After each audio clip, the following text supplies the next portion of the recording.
Team India యువ ఆటగాడు జైస్వాల్ వరుస డబుల్ సెంచరీలతో అదరగొడుతున్నాడు.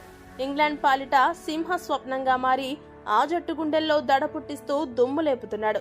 అయితే 4వ టెస్ట్ కోసం జైస్వాల్ విషయంలో రోహిత్ శర్మకు మాజీ క్రికెటర్ అనిల్ కుంబ్లే కీలక సూచన చేశాడు. కుంబ్లే ఏమని సలహా ఇచ్చాడంటే, జైస్వాల్ అద్భుతంగా అసాధారణ రీతిలో బ్యాటింగ్ చేస్తున్నాడు. అతడి దూకుడైన బ్యాటింగ్ చూస్తుంటే ఎంతగానో ముచ్చటేస్తోంది.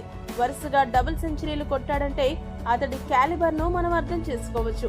అయితే చాలా మందికి తెలియని విషయం ఏంటంటే, జైస్వాల్ మంచి బ్యాట్స్మన్ మాత్రమే కాదు, సూపర్ లెగ్ స్పిన్ కూడా చేయగలడు.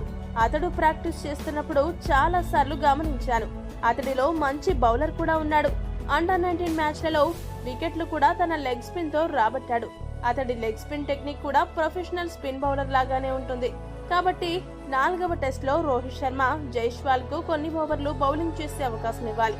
అతడితో మెల్లిగా బౌలింగ్ వేయిస్తే కీలక సమయాల్లో 6వ బౌలర్ గా ఉపయోగపడతాడు. కాబట్టి రోహిత్ శర్మ అతడికి అర్జెంటుగా బౌలింగ్ ఇవ్వాల్సిన అవసరం అయితే ఉందని కుంబ్లే చెప్పుకొచ్చాడు.